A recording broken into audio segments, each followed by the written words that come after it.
Boa noite, meus queridos e minhas queridas. Sejam bem-vindos à nossa segunda live da nossa terça-feira. E eu vou dar um tempinho para que todos entrem. Juliana entrou, Milena, Silvia. Boa noite, meninas. Tudo bem com vocês? Deixar a porta da casa aberta para que todos entrem. Quero saber se está todo mundo animado, porque nós vamos falar de TDAH.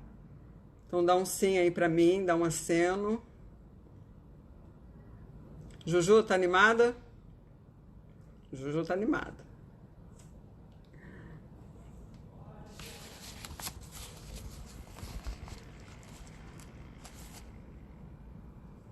Se alguém quiser colocar, a Milena ou a Silvia, a Juliana, quiserem colocar algum tema que vocês tenham interesse. Silvia, boa noite, tudo bem também, graças a Deus. Mais uma noite aqui, todos nós juntos, para falar sobre TDAH. E eu gostaria muito que vocês não tivessem vergonha, gente, de realmente interagir comigo. No sentido de, podem colocar o que vocês gostariam de ouvir sobre TDAH, quais são as dores que vocês têm, quais são as dificuldades, como é que eu, de fato, posso ajudar vocês nas suas questões mais íntimas, no que realmente pesa para vocês. Então, Thaís, tudo bem, Thaís? Muito bem, está aqui presente. Fico muito feliz pela sua presença aqui e de todos vocês, claro. Então, eu quero começar, gente, porque nós temos uma hora aqui para conversar. E eu sou uma pessoa que eu gosto de falar muito, eu gosto muito de compartilhar de tudo que eu aprendo sobre o TDAH, porque relembrando a live de terça-feira passada, eu falei que uma das minhas propostas aqui no Instagram para as pessoas que têm TDAH não é simplesmente dar dicas, dar sugestões, dar estratégias de organização, de planejamento. Isso é importante? Sim, é importante. Mas eu quero que vocês tenham em mente que a partir do momento que vocês tenham um diagnóstico, ou mesmo quando vocês suspeitam que tem o TDAH, ou mesmo que vocês convivam com alguém que tenha TDAH, seja um marido, seja um namorado, seja um filho, uma filha, a educação sobre o que é o TDAH é o primeiro passo.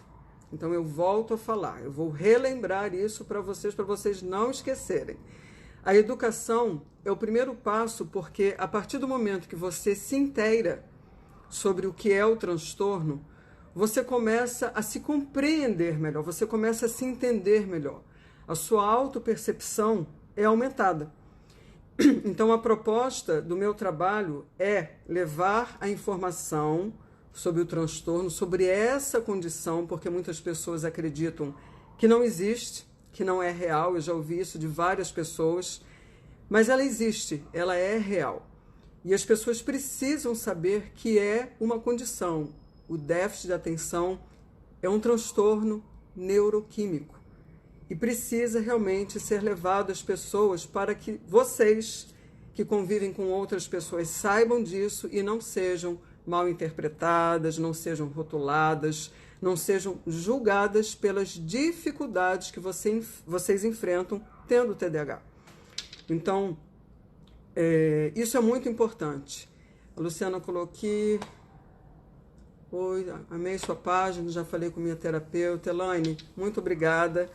Vamos somar as nossas forças. Eu volto a falar também, relembrando, gente, eu não sou psicóloga, eu não sou psiquiatra, eu não faço diagnóstico, mas dentro da minha área de organização, eu me especializei no déficit de atenção, não foi aqui no Brasil, porque essa parte de organização voltada para esse nicho ainda não existe.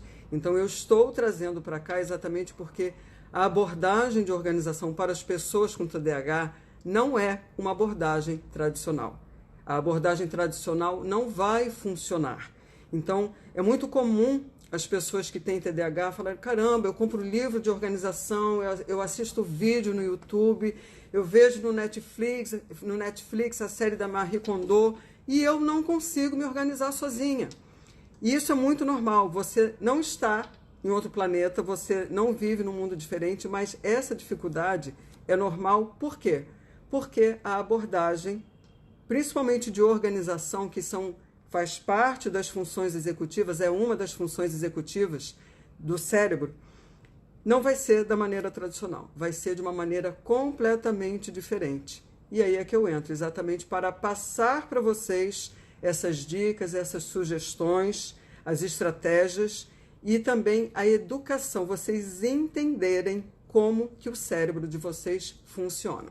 Então nós vamos começar hoje, vocês perceberam que o título é sobre a importância da zona de produtividade para as pessoas que têm TDAH. Então, eu vejo na minha família que todo bagunceiro por aqui tem TDAH. Eu quem estou dizendo, viu, gente? Mas é sinceramente. A gente acaba realmente identificando, quando a gente começa a ler, começa a estudar, é muito fácil realmente a gente perceber no outro uma maneira diferente de processar as informações, de querer fazer as coisas. E realmente a pessoa precisa entender isso. Então, por isso que eu quero realmente que vocês coloquem as suas dúvidas, coloquem os seus questionamentos, coloquem as suas dores, quais são os problemas que vocês enfrentam, os desafios maiores que vocês enfrentam, pode me mandar pelo direct, gente, o que eu puder responder. E isso para mim é importante também, porque tudo vira um tema para a live. Então, vamos começar, o nosso estudo de hoje vai ser sobre foco, né? Transtorno de déficit de atenção. Então, quando a gente ouve essa palavra, déficit de atenção, caramba, a pessoa que tem déficit de atenção não consegue focar. Isso é verdade ou é mentira? O que vocês acham? Eu quero que vocês me respondam. A pessoa que tem déficit de atenção consegue focar? Sim ou não? Vou dar 1 minuto, olha, são 21h09. 1 minuto para vocês responderem, que eu quero ver todo mundo respondendo. A pessoa que tem déficit de atenção consegue focar, sim ou não? A Juliana colocou, consegue focar no que gosta. A Fátima botou, verdade, no que tem prazer. Sim. A Mila, consegue. Oi, Mila. Tua filha tá aí, Mila? Não somos bagunçados porque queremos. Acredito que depende do grau. Existe grau? Sim, Luciana, existem graus. Do leve ao moderado ao severo. Então, o TDAH ele vai se manifestar com características diferentes para cada pessoa que tiver TDAH, não vai ser igual. Foca por pouco tempo, depois disperso. A Sani consegue focar principalmente no que tem prazer de fazer. Sim, consegue focar. Mila, sim. Então, é exatamente isso, gente. Frequentemente, as pessoas pensam em focar como segurar uma câmera, ajustar as lentes e tirar uma foto de um objeto que está parado. Mas focar se refere a um processo dinâmico, complexo, de selecionar e se engajar com o que é importante para se notar, para fazer, para lembrar momento a momento. Então, isso é o focar. Então, eu vou ilustrar isso que eu acabei de falar, que é um trecho de um livro do qual eu estudo, que é do Dr. Thomas Brown. É um psicólogo especialista há mais de 30 anos, atende adultos e crianças com déficit de atenção. E ele fala exatamente isso. É como um motorista que é cuidadoso, ele está numa estrada, num tráfego pesado. Então, todo o movimento dele de prestar atenção nas placas dos sinais, na velocidade, qual é o destino, tudo que está à volta dele, ele checa tudo ao mesmo tempo. A direção, a rodovia, tudo ele faz. Ele precisa monitorar tudo isso. E essa pessoa, ela emprega essa implementação muito ativa, muito rápida e repetidamente ajustada de atenção e memória como foco necessário para planejar e controlar a ação que estiver fazendo. E é exatamente esse foco, em que a pessoa precisa dar conta de várias atividades ao mesmo tempo, que é extremamente difícil para a pessoa que tem TDAH. Então, essa deficiência, digamos assim, dessa função executiva é uma das grandes dificuldades que a pessoa que tem TDAH tem. Mas ela não vai simplesmente... Não é, por isso que quando eu digo que não basta simplesmente uma pessoa... basta você focar, se esforçar mais. Não vai acontecer. Porque isso está exatamente atrelado, o foco, ele está atrelado ao grau de interesse que a pessoa tem. Então, quando a pessoa fala assim, a contradição, o paradoxo do TDAH é exatamente esse. Ela consegue focar naquilo que ela gosta e naquilo que é desprazeroso, que ela não tem interesse, ela não consegue focar. Então, o Thomas Brown ele desenvolve exatamente isso. Quando ele escreveu esse livro e começou a falar das funções executivas das pessoas que têm TDAH, ele usou a síndrome do TDAH, que é um termo que descreve um conjunto de sintomas que tendem a aparecer juntos. Então, assim, por exemplo, congestão nasal, dor de garganta, febre, dor no corpo. O que caracteriza isso? Caracteriza a gripe. E, segundo Thomas Brown, o termo que ele usa, síndrome de TDAH, ou em inglês ADHD Syndrome, para se referir a um conjunto de deficiências no sistema de gerenciamento da mente. Por quê, gente? É uma coisa técnica, mas é importante que vocês entendam o funcionamento do cérebro de vocês. Isso é extremamente importante. O déficit de atenção, que é um transtorno neurobiológico, é a falta de uma substância química nesta área frontal do cérebro, que se chama o córtex pré-frontal. Essa região é exatamente aonde estão as funções executivas de um indivíduo. Ele é o chefe, é quem realmente... É como se fosse uma secretária da vida. Então, essa região, quando ela não recebe determinados neurotransmissores, ela apresenta essas dificuldades nas funções para organizar, para planejar, para tomar decisões, para você começar uma tarefa e terminar, as suas emoções, você gerenciar as suas emoções, você gerenciar o tempo que você gasta em determinadas tarefas. Então, quando você fala assim, eu vou ficar aqui no computador 15 minutos só para checar os meus e-mails, porque você tem outras coisas para fazer, e quando você percebe, já se passaram 2 horas. Então, essa noção do tempo é uma função executiva e está exatamente nessa área do cérebro.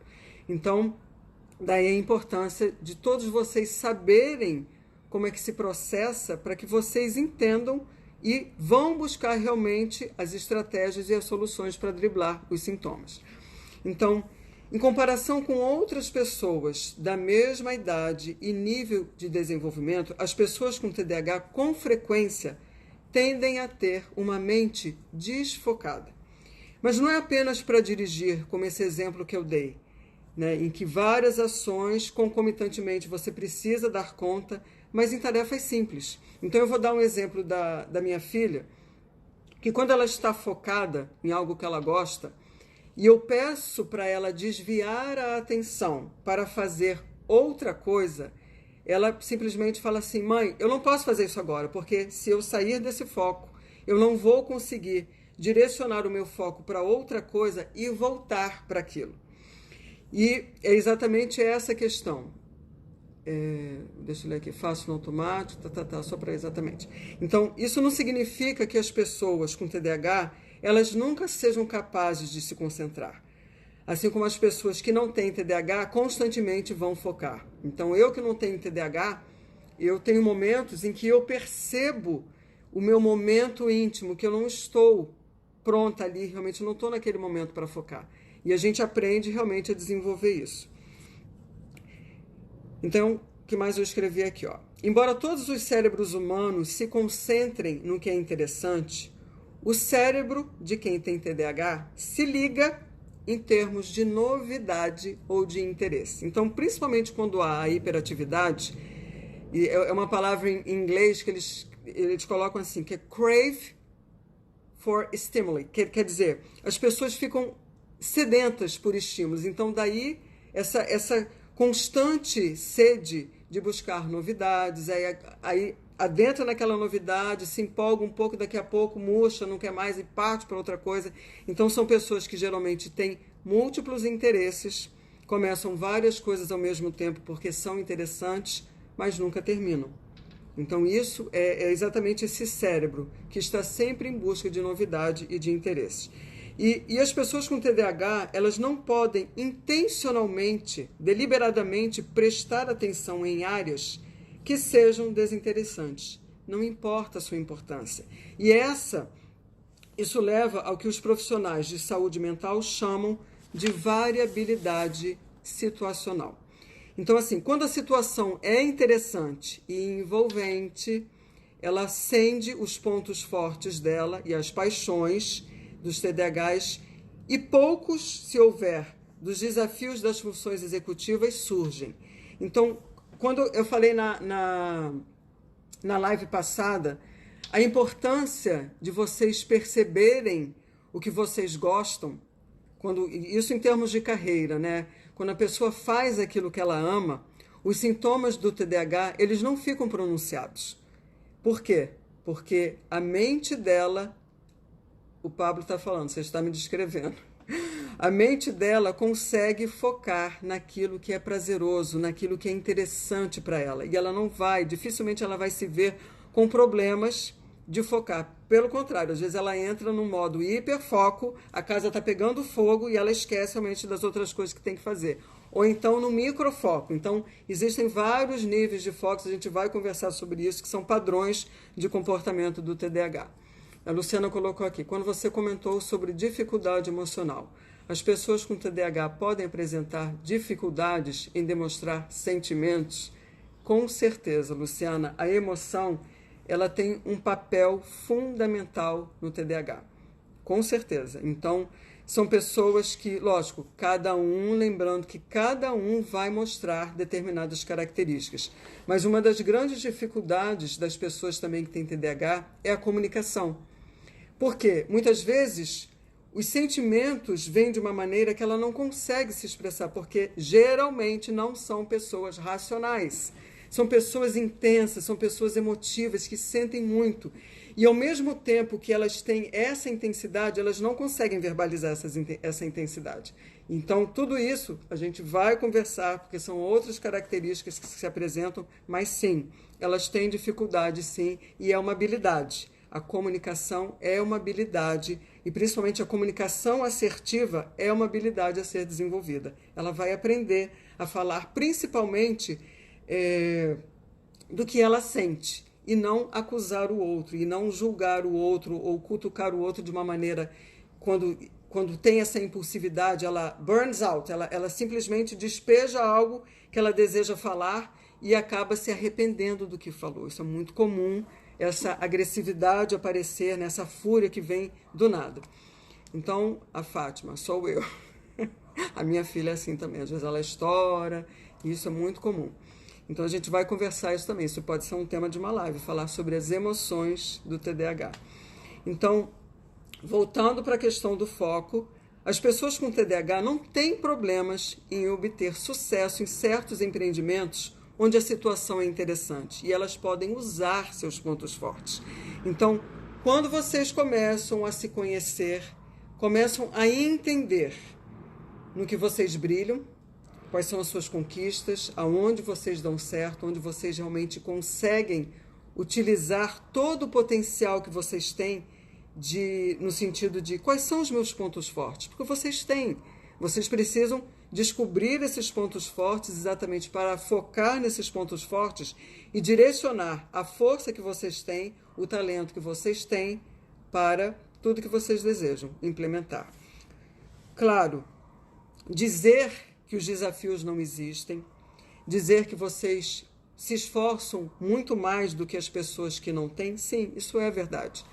Mas lembrar que vocês podem tudo o que vocês quiserem, vocês podem. E eu falo isso exatamente em função do Dr. Ned Hallowell, que é outro psiquiatra maravilhoso, que tem déficit de atenção, que tem dislexia, e ele é uma pessoa de sucesso, como outras pessoas que a gente for buscar na mídia que tem um TDAH, tem sucesso. conseguem brilhar, conseguem utilizar todo o seu potencial. E vocês não podem se esquecer disso. Então é colocar a baixa autoestima de lado, esquecer todos os comentários e julgamentos e rótulos que vocês com certeza já receberam, esquecer disso. Vocês colocarem na mente de vocês que vocês podem tudo. Falar com vocês, eu posso, eu vou aprender. É mais difícil? Tá, é mais difícil, mas vocês podem aprender tudo aquilo que vocês quiserem. Então, o oposto, né, de quando a pessoa pode brilhar em determinadas áreas, quando é do interesse, quando é do prazer, ela deslancha, ela vai embora. E o oposto também pode ocorrer. Quando ela está em determinado emprego, digamos assim, uma pessoa que é hiperativa e se vê enclausurada no escritório. Essa pessoa vai funcionar nesse escritório?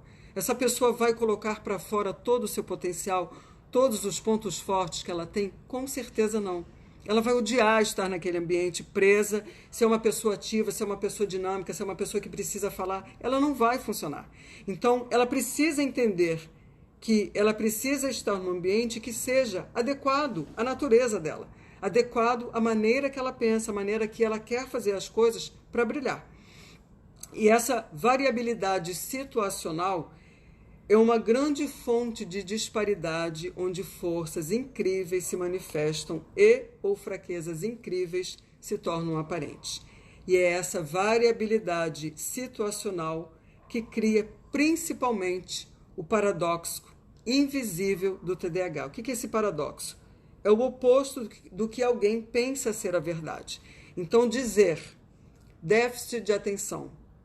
Vocês podem focar? Podem. Vocês podem focar naquilo que vocês amam, naquilo que vocês têm paixão, naquilo que vocês têm interesse.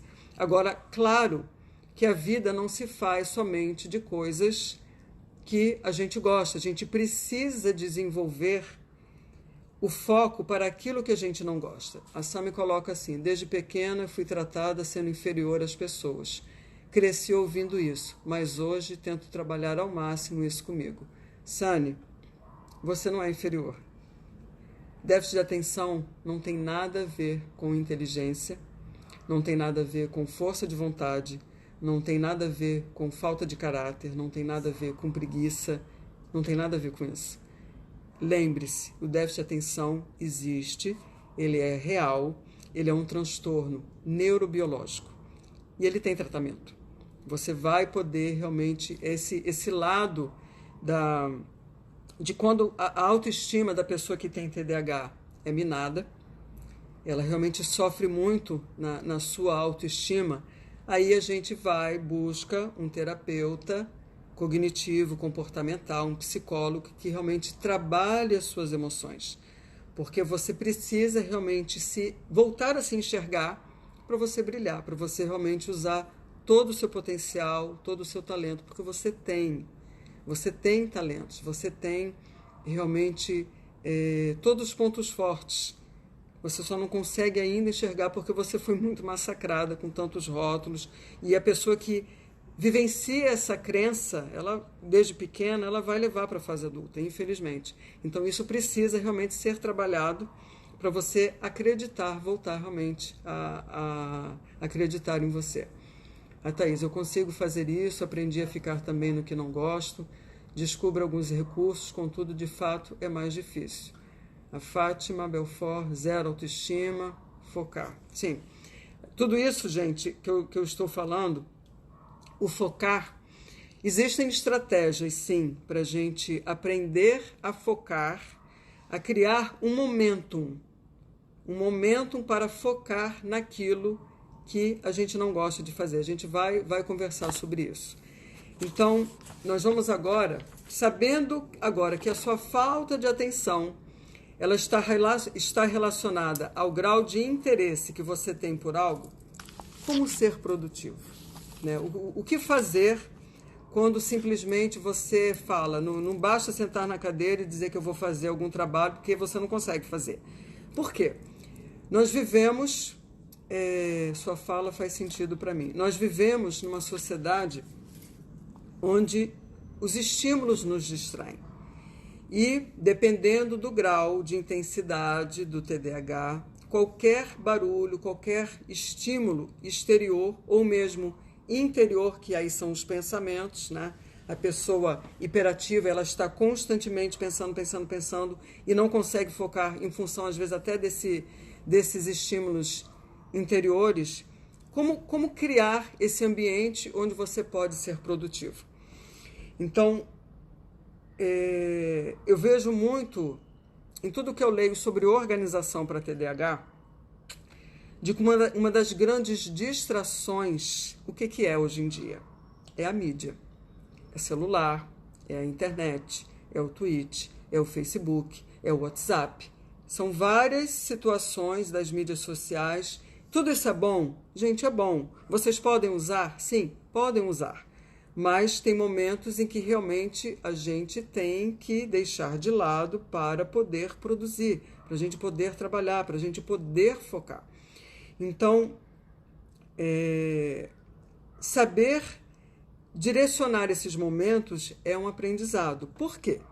As pessoas que têm TDAH têm dificuldades em se autorregular, em se impor limites, e isso é um aprendizado. Então, quando eu digo assim, a pessoa desconfia que tem um déficit de atenção. Então, muitas pessoas falam assim, o que eu faço, né? Buscar um psiquiatra, buscar um profissional da área de saúde mental que seja especializado no TDAH, seja um psiquiatra, seja um neuropsiquiatra, seja um neurologista, para que ele realmente, através do DSM, onde existe realmente todos os critérios para que realmente a pessoa ali seja analisada nas características que existem do TDAH, ela tenha um diagnóstico. A partir do diagnóstico, dependendo do grau de severidade, ela vai ou não tomar o medicamento. O medicamento faz parte do tratamento? Sim, porque o tratamento é multimodal. Não basta apenas tomar o remédio. Quando entram essas questões das emoções, que geralmente aparecem com morbidade, a ansiedade, a baixa autoestima, o perfeccionismo, as compulsões, você é direcionada para um psicólogo. O mais indicado é a terapia cognitiva comportamental para você trabalhar essas questões. E as outras áreas, que é exatamente você aprender a desenvolver as funções executivas, é buscar um profissional que possa realmente fazer com que você desenvolva essas áreas. No caso, realmente, é o meu trabalho como profissional de organização e coach. Então, é um trabalho de coaching. Eu não gosto de usar essa palavra porque muitas pessoas não sabem o que é, mas é um processo de transformação, é um processo de aprendizado. Luísa, eu acabo fazendo 1000 coisas no celular, desde trabalho a lazer, fico muito tempo lendo, coisas diversas, mas me perco no tempo e outras coisas ficam por fazer. Exatamente. Então, o que acontece? Esse sincronismo de textos, de chamadas, e-mails e assim por diante é perturbador. É uma distração terrível para quem tem TDAH. Porque a sua linha de pensamento acaba se desviando. Você sai dos trilhos, você simplesmente vai embora, você viaja e você não volta.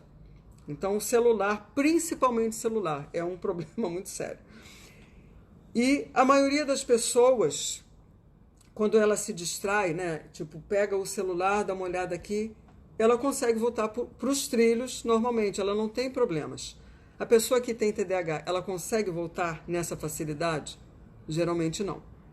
Porque essa distração, quando ela pega algo interessante, ela vai focar nesse algo interessante e ali o tempo passou.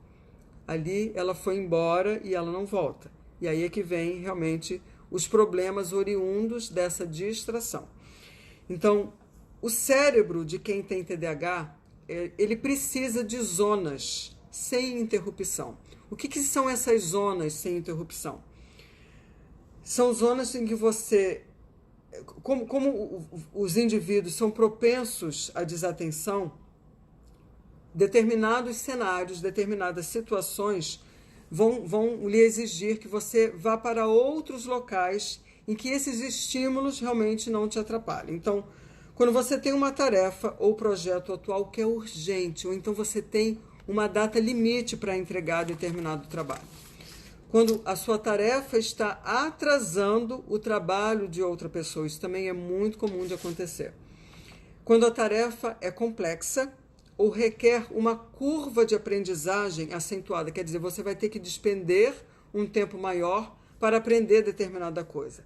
Ou quando dividir a sua atenção é perigoso, ou você pode correr riscos. Então, você precisa realmente buscar esse tipo de zona sem interrupção. Lembrando que adultos que têm TDAH têm quase 50% de mais chances de estar em um acidente de carro grave. Por quê? Porque se distraem facilmente.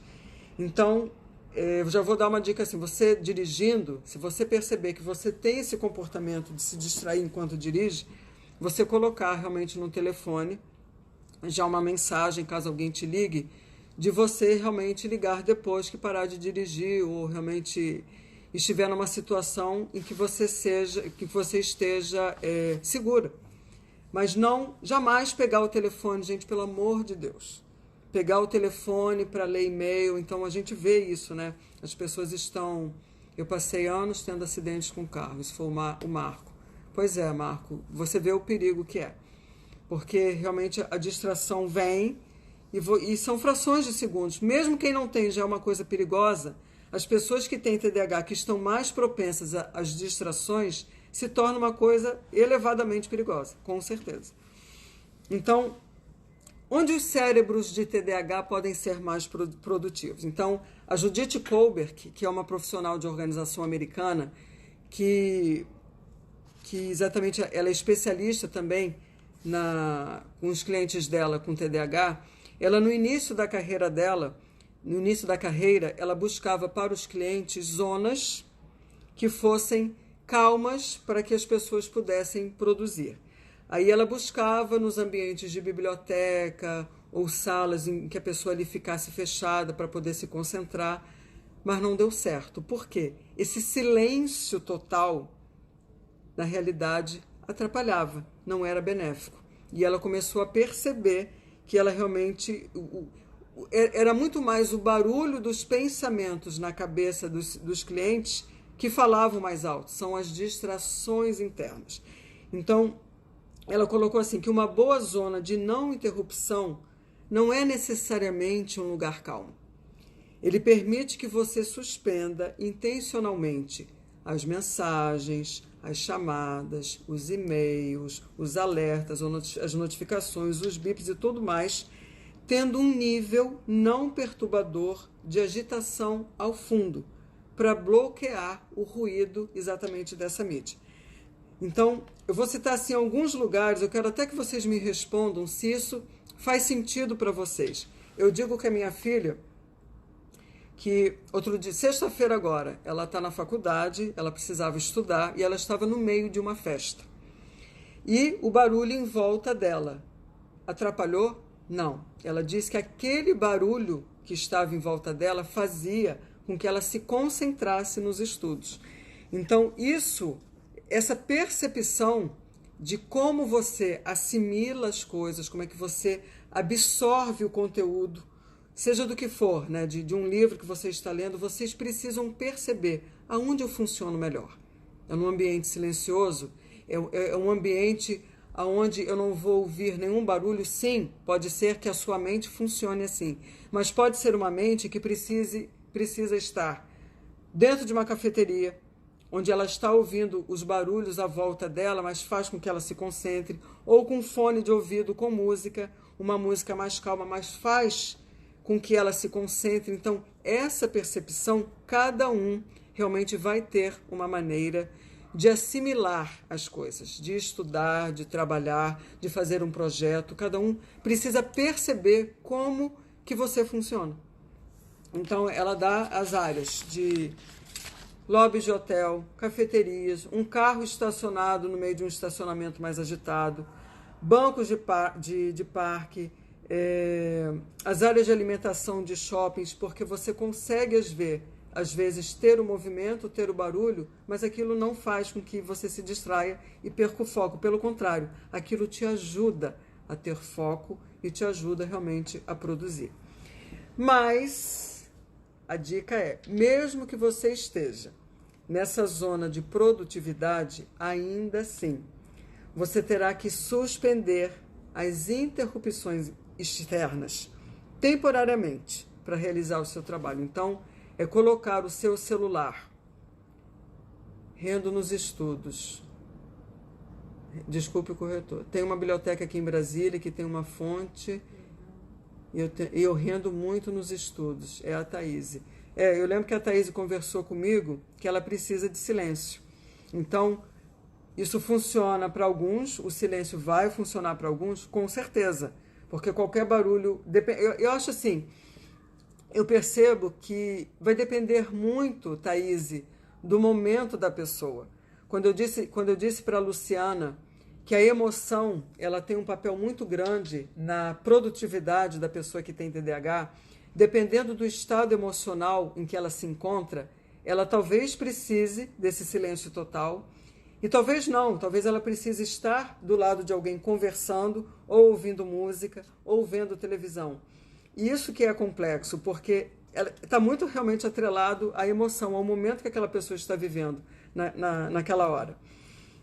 Então, as interrupções externas, né, que principalmente quando eu digo interrupções externas, eu vejo assim no mundo moderno, é o celular, porque tudo vem do celular, todas as notificações que a gente recebe para tudo, seja Facebook, seja o Instagram, seja o WhatsApp, tudo vem através do celular. Então, é colocar realmente ele no silencioso.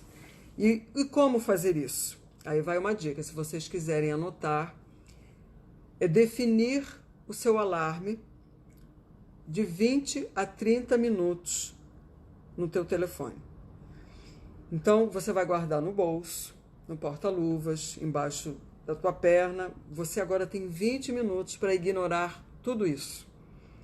Ignorar textos, chamadas, e-mails, alertas, notificações, tweets.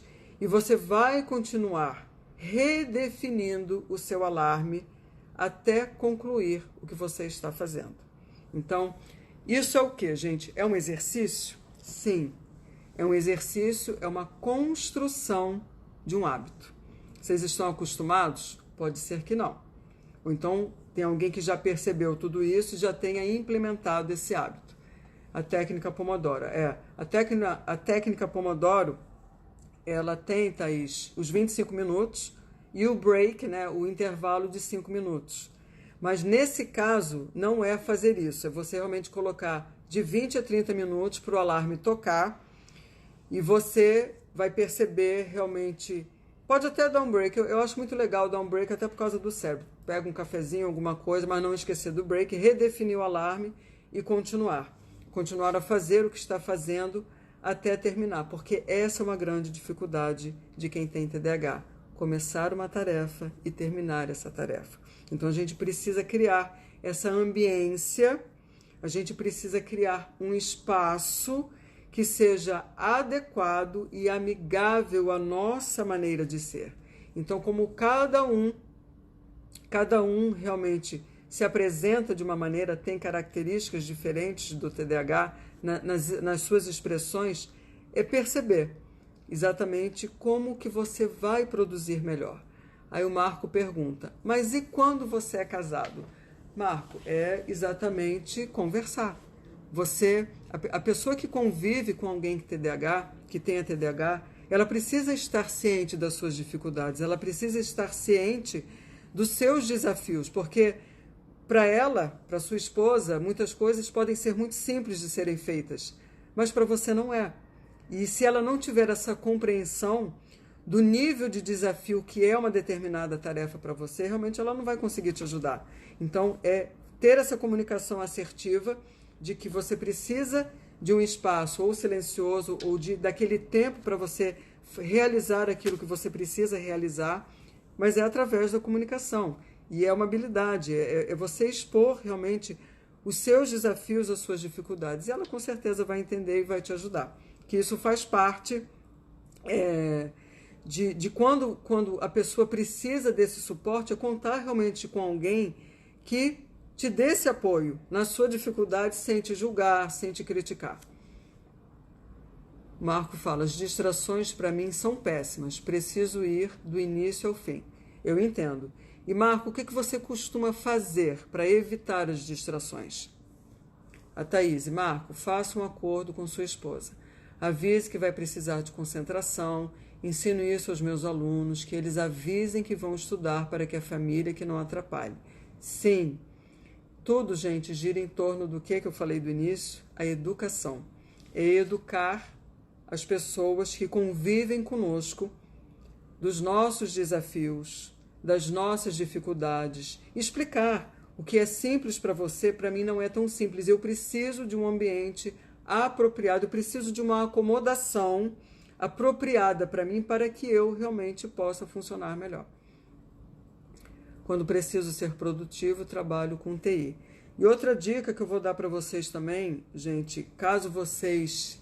Isso é uma estratégia de organização, que é o suporte. Eu ensino aos meus clientes que o suporte, ele vem em 3 níveis. Ele vem no nível 1, que é você ajudar a si próprio, você ajudar a si mesmo. O nível 2, que é você eleger um amigo ou um parente que realmente você possa contar. No caso do Marco, seria a esposa, explicar para sua esposa exatamente tudo que ocorre com você, como você funciona, quais são as suas dificuldades, e ela te dar esse apoio. E ela pode, às vezes, Marco, até estar presente. Você pode até fazer um acordo assim com ela. Vamos dizer que o nome da sua esposa seja Márcia. Márcia, olha, eu preciso fazer esse trabalho. Então, eu vou ficar aqui 30 minutos. Quando der 10 minutos, Marco, permita que ela entre no espaço onde você esteja e pergunte, Marco, você está fazendo o que você deveria fazer? Ela vai ser o teu suporte. E ela vai fazer com que você não se desvie do caminho. Então, esse é o nível 2 do suporte. O nível 3 seria exatamente um nível de uma profissional, de um profissional, que no caso seria eu. Vocês me contratarem para eu poder fazer esse suporte para vocês. Tô brincando, gente. Mas exatamente são 3 níveis de suporte com os quais vocês podem trabalhar. O suporte número 1 seria você perguntar para você mesmo, botar um alarme. Quando esse alarme tocar, quando eu botar de 20 a 30 minutos, você se perguntar, esse diálogo interno, eu estou fazendo o que eu deveria estar fazendo ou estou me distraindo? Então, você volta exatamente para aquele ponto no qual você está. Outra coisa que funciona muito, que é usar fones de ouvido que abafem o ruído. Então, já existe no mercado. A Juliana, que trabalha comigo, que tem TDAH, ela tem um fone desses, devo até depois pedir para ela mostrar, que ele abafa realmente o ruído. E quando a pessoa realmente está focada, hiperfocada, e qualquer ruído externo está atrapalhando, esse fone, ele funciona maravilhosamente bem, segundo ela, porque eu não uso. Mas eu pretendo usar porque às vezes me incomoda. Alguns barulhos realmente me incomodam mais, eu preciso me concentrar. E é engraçado que o fato da pessoa estar ouvindo, colocando o fone, só o fato de estar com o fone, mesmo que ela não esteja ouvindo música, exatamente, é Noise Cancelling the Bose. São ótimos esses fones. Eu não sei qual é a marca dela, mas o dela ela testou e realmente é um recurso importante. Então, vale o investimento, que eu acredito que não seja barato, porque outro dia eu passei ali na Fast Shop, não achei nada barato, mas vale o investimento porque é uma ferramenta para ajuda, realmente, para vocês focarem e para conseguirem produzir. E outra coisa que também é muito utilizada para essa questão da produtividade, eu vou falar a palavra em inglês, porque eles usam um aplicativo que se chama White Noise, que seria ruído branco. O que são esses ruídos brancos? É muito engraçada a tradução, né? Que é a chuva caindo, o barulho de um riacho passando, o barulho de um ventilador. Então, depois eu vou passar para vocês via Stories. Tem um site que eu vi que são ruídos, são sons para quem tem TDAH, voltado realmente para pessoas que têm TDAH. Lógico, gente, que cada pessoa vai funcionar de acordo com o ruído. Tem gente que vai gostar de um pancadão, vai funcionar com um barulho mais intenso, e tem gente que vai funcionar realmente com um barulho mais calmo, como a chuva caindo, né, as ondas passando, né, quebrando na beira da praia, ou o barulhinho do riacho. Tudo isso é válido, porque qualquer estratégia, qualquer solução que vocês apliquem, vocês precisam testar. Vocês não vão saber se funciona ou não funciona se vocês não testarem. Então, é necessário testar para poder implementar. E caso não funcione, vocês perceberem. Help, você acha que esses novos tratamentos... Gente, eu acho que eu não falei meu nome, né? Cíntia. Apesar da página ser Help Organização, eu me chamo Cíntia. Você acha que esses novos tratamentos com cannabis medicinal pode substituir a Ritalina? Marco, eu não vou te responder isso agora, até porque eu não tenho embasamento, nem estudo e nenhum tipo de leitura para isso. O que eu ouço com relação a tratamentos alternativos e que fazem... Porque eu sigo muito o Dr. Ned Hallowell, e ele fala que os 3 filhos dele têm TDAH. Então, não precisa pedir desculpa, eu que não me apresentei, né? Os 3 filhos dele, quando eram crianças, ele tomaram a decisão, mesmo como médico psiquiatra, de dar o remédio para o TDAH.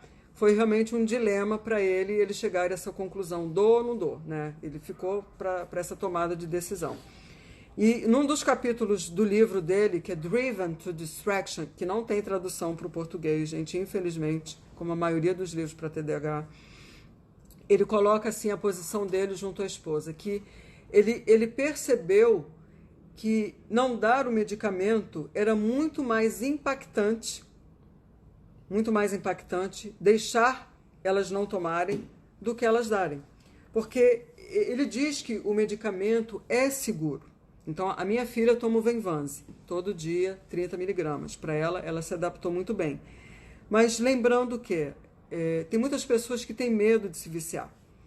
E isso já está estatisticamente comprovado de que você não se vicia no remédio de TDAH. Isso está no livro dele, eu posso até depois tirar um print, traduzir para vocês, colocar a posição deles. E que as pessoas se viciam em quê? Em aspirina, se viciam em xarope. Então... Oi?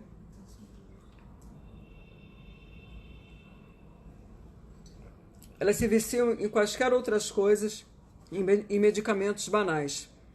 Então, o medicamento, Marco, ele faz uma grande diferença. A Tamara, ela tem um nível severo de TDAH, ela toma o Venvanse porque a duração é maior, e a Ritalina já tem uma duração menor. Então, eu acho que é válido experimentar. Mas os tratamentos alternativos, voltando para os tratamentos alternativos, o que funciona muito bem?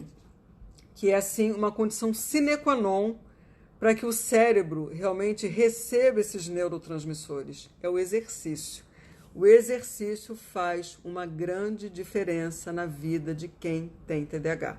Por vários motivos. Até para gente que não tem, realmente já faz bem. E para quem tem, faz mais bem ainda. Por quê? Além dos neurotransmissores serem liberados no cérebro e as endorfinas e tudo mais que faz bem para a gente, a ansiedade é aplacada. Então, é uma questão também de você aprender a canalizar as suas emoções de uma forma construtiva, de uma forma saudável. Então, qual exercício? Ah, Cíntia, eu não gosto de me exercitar. Tá, o que você gosta de fazer em termos de movimento? Você gosta de pular corda, você gosta de boxe, você gosta de luta? Não importa, o importante é você realmente canalizar a sua energia para uma coisa produtiva, construtiva e saudável. Vocês só vão lucrar. Thaís, o exercício é fundamental. Fonte de alimentação.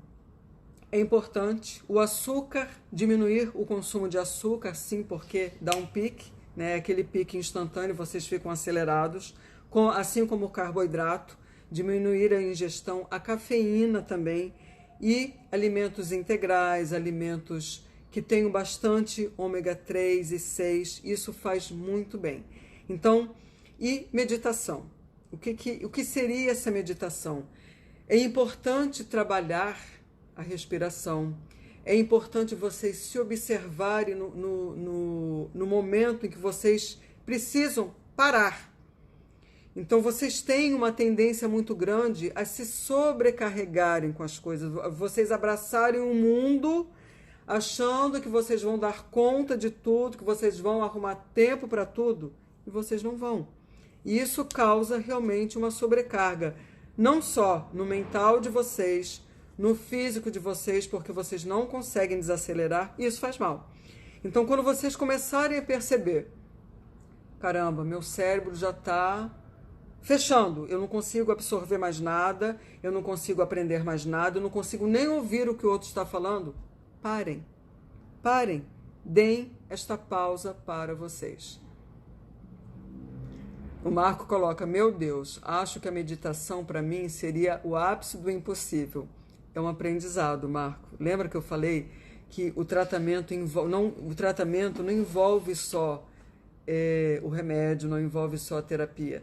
É uma questão de mudança de hábito, mudança de comportamento. Essa é a parte mais difícil. Mudar um comportamento, mudar um hábito é difícil, mas é possível.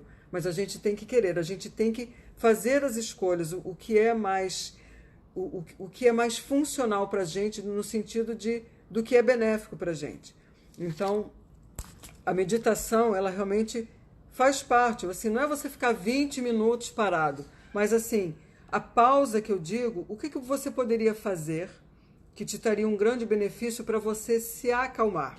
É dar uma caminhada na praia, dar uma caminhada em volta do parque, você deitar com seu cachorro no chão, você abraçar ele, beijar. É um momento de pausa. Quando eu digo meditação, é assim, é apertar o botão do pause. É exatamente isso. Então, pensa assim, o que você poderia fazer? Minha cabeça faz mais barulho que o Carnaval de Salvador. Adorei. A minha também. Corrida, então corra.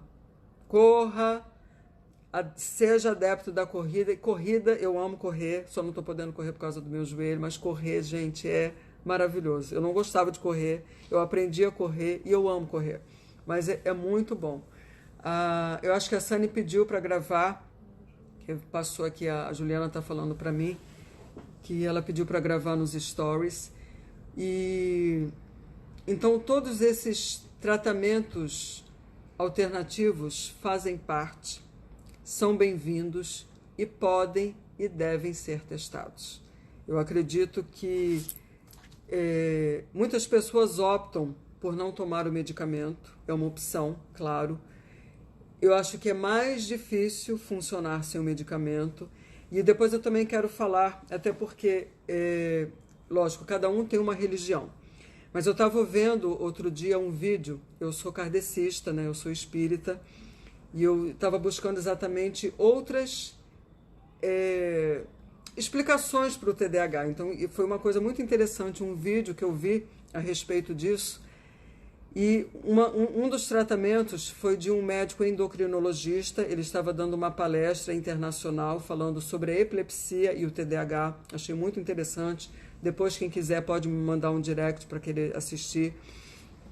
E ele falando sobre o TDAH, falando exatamente de que uma das formas de tratar é tomar o passe e frequentar realmente as reuniões de uma casa espírita, porque tem, né, para quem tem essa crença, lógico, vai botar isso em prática, mas isso é uma questão também, lógico, cada um faz o que quer, acredita no que quer, não tem nada a ver. Mas foi uma abordagem muito interessante que eu gostaria também de trazer para trazer para uma live depois para vocês. Ou sair de barco, assim é mais fácil. Tá. Então, gente, nós temos aqui 5 minutos para falar. Eu quero que vocês coloquem aqui o que vocês acharam com relação à produtividade, de vocês buscarem essas estratégias de outros ambientes, porque tem gente que não consegue estudar dentro de casa, não consegue trabalhar dentro de casa. Isso é muito comum. Vocês não são seres alienígenas por não conseguirem fazer isso. Lembrem-se, vocês podem fazer tudo o que vocês quiserem da maneira que vocês funcionam, porque cada um que está aqui e que tem a TDAH funciona de uma maneira diferente. É um cérebro que funciona diferente. Então, não se espantem se vocês estudarem com uma música eletrônica, se vocês estudarem ouvindo Beethoven, se vocês estudarem ouvindo o barulhinho da chuva. Tudo isso é perfeitamente plausível. Vocês podem fazer o que vocês quiserem, contanto que vocês consigam driblar os sintomas do TDAH. Isso é o mais importante. As estratégias, elas existem, sim, mas as respostas para todas essas dúvidas realmente estão dentro de vocês. O Marco, na próxima vez, entro mais cedo. Muito obrigada, Cíntia. Eu é que agradeço, gente. Foi sensacional. Anotei muita coisa para ajudar e compreender meu namorado. Muito obrigada. Luciana, eu não esqueci que eu fiquei de ligar para você, mas acabou que eu realmente fiquei revendo tudo que eu escrevi. E se eu não te ligar ainda hoje, eu te ligo amanhã. Tá bom, Luciana? E ajude seu namorado, compreenda seu namorado. Gente, quem tiver alguém que tenha TDAH, compreenda, ame, dê o suporte, dê o apoio.